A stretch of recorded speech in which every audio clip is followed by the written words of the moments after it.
to another edition of Down Your Way. Yeah, we're west south of the county this week. We're in uptown or downtown Drangan. Terrific getting down here. Absolutely jammed in here in tonight into the program. Okay, we're going to kick it off.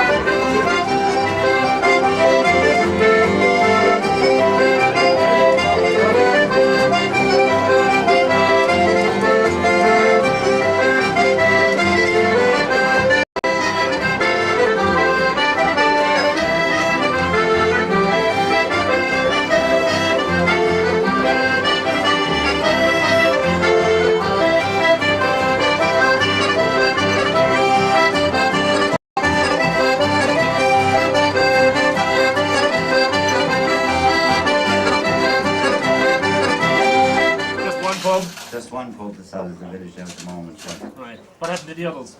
I'd rather not answer that. No. So yeah, just years ago there was 3 pubs and there was 6 or 7 shops in the creamery, and it's all down to kind of one shop and one pub and hairdressers and a shop and a garage. Is all that's left in the village now. Yeah. So hopefully that somebody might at some stage come along and set up something in the village. Yeah. Tell us about Drangan itself. I wonder how did it get its name? Probably got its. How did it get its name? Well, Drangan is the fourth of the Black Garden, and Drangan could be a scrap or fragment. And there are several explanations for it, but the village probably started. There's a great well at the upper end of the village, and the old Irish name for it is Tobar na Bra, because it was the monks' well or the brothers' well, and they built a church across the street here. The first church, I suppose, was built in Drangan. The monks built it. And later on, then a man called Mark Luker, who lived in the castle behind, built a church on the site of it. But several churches have been built since. Is the well still around, is it? Oh, it is. Tobar na Bra was the name of it. Yeah. And the stream at the north side of the village was called the Brego, and there was a corn mill at the side of it, Halloran's corn mill was there. And another interesting thing about Drangan that I'd say few know about, there was an MP from Drangan, a member of Parliament, representing counties of Prairie. I thought you had one here in the parish now, have you? Well, I'll tell you about him first.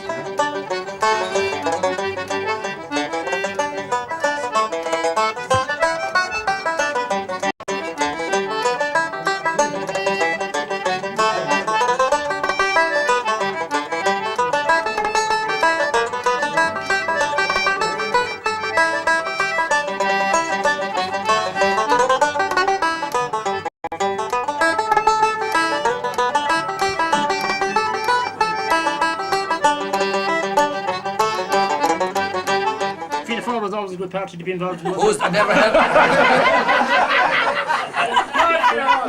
I picked you up wrong there, I think. So you're going to be in government next time round, are you? Yeah, if we of course we'll be in government for years and years to come. Of course we will. We're looking forward to that as well. Yeah. I suppose there'll be a string of other lads with you, won't there? Yeah, they might be. I never know what they did it. You never know. The one thing that was bothering me over the past couple of years, which and has been sorted out in the past couple of days, that's the Newtown Road. The Newtown Road. I can tell you something. The Newtown Road was in my head for the past 2 years, but thank God it's after being tired today. We're delighted.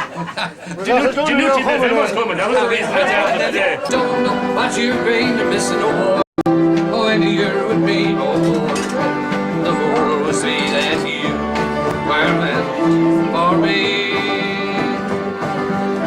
There you go, baby, here am I. Well, you left me here so I could sing and cry. Well, whoops-a-daisy, how you drove me crazy. Well, I guess it doesn't matter anymore. Parents are at work and it's for them to pick them out of play school. Well, apart from being ideal for them, it's a very important step before they start primary school. It is very important that they go and learn to detach from the parents, whether the parents are at home or working. And even when there's other brothers and sisters at home, they're just used to hanging out with them the whole time and they're not really used to socializing with other children their own age. So it's a very important step for them. And I think that since children started going to play schools, there's been less tears at the school gate in September by the parents, more so than the children. Well, Vinny, look at good wishes to you on that. Maybe someday I'll go back Ireland. If it's only at the closing of my day, when I see again the moon rise over Tloda, and was the sun go down on Galway Bay.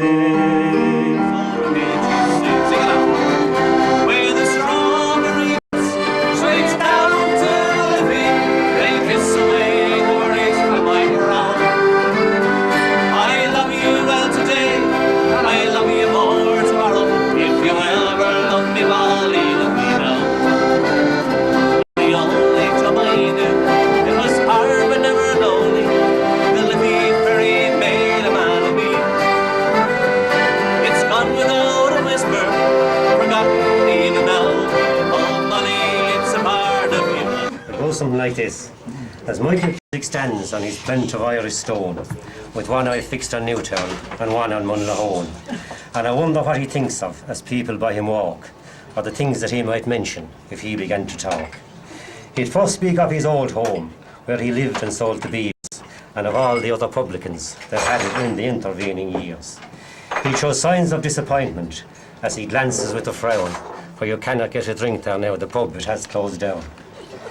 Next he'd mention transport and how the car has took the part of the horse and trap and bicycle and the humble ass and cart. He'd say there's a drop in population as ye have control on berths, how the convent got a facelift and the nuns wear shorter skirts.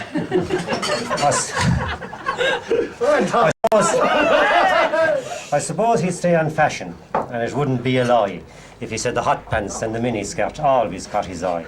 A young lady passed me by, and she gave me the glad eye, by the pale silvery light of the moon. Oh, she gave me such a fright, it was love at first sight, and I hoped that we'd be married pretty soon. We were married right away at the church in Lisnaskea, by the pale silvery light of the moon. When she squandered all me dough, to her home I had to go. What an awful place to spend a honeymoon, with no fire in the grate, and shining through the slates was the pale silvery light of the moon. Another farmer there from the other side of the town there, Prospect. Okay. Yeah. What's your name? Richie Horn. Richie, hello, how's it going? No, I'm a bit involved in the GA and the GA? involved in the local hall committee. We do well, sure, and All the different things that goes on. the badminton and the play school and those people you were talking to earlier, they all make use of our facilities up there. Keeping rural communities alive, isn't it? Well, sure, making an effort anyway. Yeah. So. Tell me, how good life for you up here was it? Oh, it was great. 43 years. Right. I would say I was the longest postmaster in Drangan. Absolutely. I'm one of myself and Anne Leahy are the two longest residents in the village. The rest of them are migrants. But we're the two longest. Born and bred there. Is that right? Yeah. Right. Do you enjoy tonight's show? Oh, yeah, it's very good. And thanks to Michael O'Brien. He's a great organiser. Absolutely terrific. I know. Thanks, Andy.